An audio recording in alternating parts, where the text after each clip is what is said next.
Good morning বন্ধুরা, welcome back to my channel. আজ অনেক দিন বাদে আবার একটা ব্লগ করছি, তোমাদের সঙ্গে শেয়ার করছি। তো আশা করি তোমাদের ভালো লাগবে, স্কিপ না করে পুরো ব্লগটা দেখো।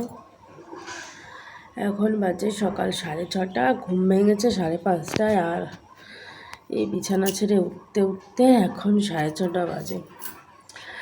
তো ছেলে এখনও ঘুমাচ্ছে। চলো এখন যা কাজ আছে সব কাজগুলো করে নেবো।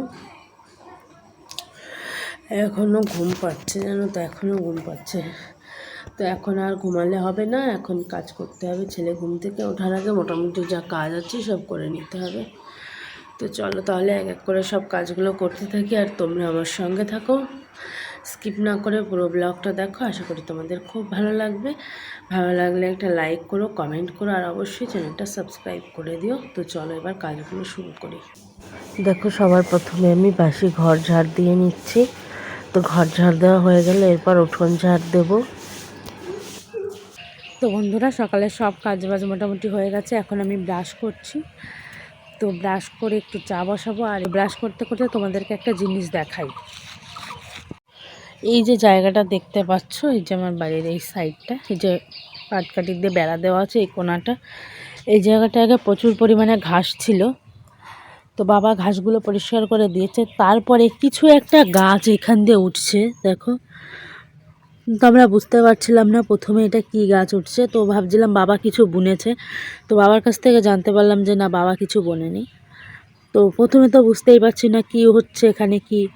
এখন দেখো, এই যে একটা করে পাতা বেরাচ্ছে আর বোঝা যাচ্ছে, এই যে দেখো, মনে হচ্ছে যে এই যে ডাঁটাগুলো সাদা সাদা ডাঁটা, এই ডাঁটা গাছ উঠছে, সেটা মনে হচ্ছে। তো চলো দেখা যাক, পুরো গাছগুলো যখন উঠে যাবে তারপরে দেখাবো এখানে ঠিক কী গাছ হলো। তো বন্ধুরা, সকালের কাজবাজ সব শেষ করে তারপর টিউশন পড়ানো ছিল, পড়িয়ে ছুটি দিয়ে দিয়েছি। আর এখন দেখো, এখানে নিয়েছি পার্লেজি বিস্কুট আর 1 কাপ দুধ চা। তো এখন একটু চা বিস্কুট খাবো। এদিকে দেখো, এই যে ছোট্ট ছোট্ট হাত দিয়ে এখান থেকে বিস্কুট বের করে নিচ্ছে। এই যে ও এখন আমার সঙ্গে বিস্কুট খাবে, ওকে আর আমি চা দেবো না। তো চাটা আমি খাবো আর ও বিস্কুট খাচ্ছে। তো চলো এবার চা খেয়ে নিই। চা বিস্কুট খেয়ে বাড়ি থেকে বেরিয়েছি স্কুলে যাওয়ার উদ্দেশ্যে, অঙ্গনের স্কুলে। এই যে দেখো আমার ছেলের হাতে ক্যান। আর বাড়ি থেকে বেরিয়ে এই মামাস রাস্তা দিয়ে যাচ্ছে, আর আমার ছেলে ডেকে দাঁড় করিয়ে তার কোলে উঠেছে। হ্যাঁ হ্যাঁ। তো বন্ধুরা, চাটা খাওয়ার পরে এখন যাচ্ছি স্কুলে, ছেলের স্কুলে, অঙ্গনারী স্কুলে, ছেলের খাবার আনতে। তো স্কুলে যাচ্ছি, আর ক্যান ছেলের হাতে, ও আমার হাতে ক্যান দেয় না, কারণ ওর ক্যান ও নিজেই নিয়ে যায়। আর আসার সময় হয়তো আমি নিয়ে আসবো, কারণ খাবারটা গরম থাকবে, ওর হাতে থাকলে হাত ছ্যাঁকা লাগবে। তো তার জন্য আসার সময় আমি নিয়ে আসি, যাওয়ার সময় ও নিয়ে যায়। দেখাও, এই যে ওর হাতে ক্যান, দেখেছ। কথা বলতে বলতে স্কুলে চলে আসলাম। আর স্কুলে এসে দেখি আজকে এখনও রান্না হয়নি, সবে ডিম সিদ্ধ করে ডিম ছাড়াচ্ছে, আর ওদিকে তরকারি হচ্ছে। তো তরকারি হয়ে গেলে তারপর খাবার দেবে। তো দেখো, খাবার নিয়ে বাড়ি চলে এসেছি। আর চলো আজকে তোমাদেরকে দেখাই কি খাবার দিয়েছে। তো দেখো, একটা আস্ত ডিম সেদ্ধ দিয়েছে, আর কি সেদ্ধ ডিম, আর তার সঙ্গে ভাত আর তরকারি দিয়েছে। তো এই ভাত তরকারিটা আমার ছেলে খায় না, এই ডিম সেদ্ধটা খাবে। আরও এখনই ওকে খাইয়ে দেবো। সো বন্ধুরা, অনেকক্ষণ বাদে আবার আসলাম তোমাদের সামনে। এখন বাজে দুপুর 2:30। তো স্কুল থেকে বাড়ি আসলাম, বাড়ি এসে রান্নাবান্না করলাম, তারপর ছেলেকে স্নান করালাম, ওকে খাওয়ালাম, তারপর আমিও তার মধ্যে স্নান করলাম, পুজো দিলাম। তো ছেলেকে খাইয়ে দিয়ে এখন ঘুম পাড়িয়ে দিয়েছি, আর এখন আমি খাবো। অনেকটা বেলা হয়ে গেছে আর প্রচুর খিদেও পেয়েছে। তো চলো খাওয়া দাওয়া করে তারপরে আবার আসছি। তো বন্ধুরা, খাওয়া দাওয়া করে চলে এসেছি। তো তারপরে কিছু থালা বাসন ছিল, এটা থালা বাসন খাওয়া দাওয়ার পরে, তো সেগুলো নিজে ধুয়ে নিয়ে চলে এসেছি। আর এই যে দেখো, এখানে আমার ছেলে ঘুমাচ্ছে, ওই যে ও ঘুমাচ্ছে। তো এখন আমার আর কোনো কাজ নেই, এখন আবার বিকালে কাজ। তো এখন একটু রেস্ট নেব। তো ভাবছি যে ফোন দেখবো না, এখন রেস্ট নিতে গিয়ে একদমই ফোন দেখি না আমি, জাস্ট হয় ঘুমাই, নাহলে এমনি বসে শুয়ে থাকি বা বই পড়ি। তো এখন আর ঘুম পাচ্ছে না। তো এই যে এই বইটা আমি পড়ছি, রবীন্দ্রনাথের শ্রেষ্ঠ উপন্যাস। তো এর মধ্যে 3টে উপন্যাস আছে। একটা উপন্যাস অলরেডি পড়া হয়ে গেছে, চোখের বালি। তো সেকেন্ড একটা উপন্যাস আমি পড়ছি, তো সেটা হচ্ছে শেষের কবিতা। তো শেষের কবিতাটা পড়ছি, অনেক দিন পড়ার টাইম হচ্ছে না, তো এখন ভাবছি যে বাকি যেটুকু আছে বাকি পড়তে, তো ওখান থেকে আমি এখন পড়বো, শেষের কবিতাটা পড়বো। আর এরপরে আরেকটা উপন্যাস আছে এই বইটার মধ্যে, সেটা হচ্ছে গোরা।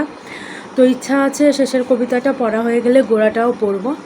তো চলো তাহলে এখন একটু উপন্যাস পড়ি। আর আমার উপন্যাস পড়তে কিন্তু ভীষণই ভালো লাগে, বিশেষ করে বই পড়তে আমার খুব ভালো লাগে, গল্পের বই, উপন্যাস এগুলো পড়তে খুব ভালো লাগে।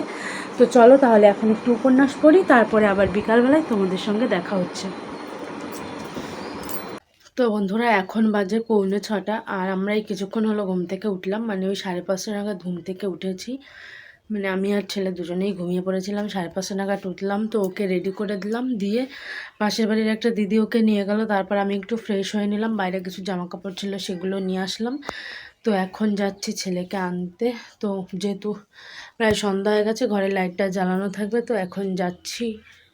তো এই যে দেখো ঘরে তালা দিয়ে দিয়েছি, বাড়িতে যেহেতু আমি একা থেকে, আর এখন আমি বাড়ির বাইরে চলে যাচ্ছি, তাই তালা দিয়ে দিলাম। এখন যাচ্ছি ছেলেকে আনতে। তো সন্ধ্যাবেলায় আর ভিডিও করা হয়নি। সন্ধ্যাবেলায় বাবা এসেছিল, মানে আমার শ্বশুর মশাই, উনি আসে প্রতিদিনই সন্ধ্যাবেলায়। তো বাবাকে চাটা করে দিলাম, সেগুলো আর ভিডিও করতে পারিনি। তো এখন দেখো পুরো রাত্রে রান্নাটা নিয়েই চলে এসেছি।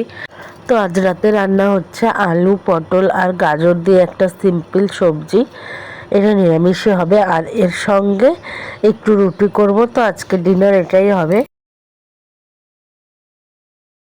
আমি যেহেতু ছেলেকে নিয়ে একা একা থাকি, তাই তোমাদেরকে সব কাজগুলো আমি ভালো করে দেখাতে পারি না। তো যেটুকু পারি সেটুকুই তোমাদের সাথে শেয়ার করি। ও হ্যাঁ, আর দেখো এখানে সবজির সঙ্গে আমি 2টো পটল ভাজা করেছিলাম। আমার ভিডিও তোমাদের কেমন লাগে জানিও, ভালো লাগলে একটু লাইক করো, কমেন্ট করো, তাহলে আরও ভিডিও করতে উৎসাহ পাই। আর অবশ্যই আমাকে একটু সাবস্ক্রাইব করে দিও। তোমাদের সঙ্গে দেখা হচ্ছে আবার পরের একটা নতুন ব্লগে। সবাই ভালো থেকো, সুস্থ থেকো, টাটা।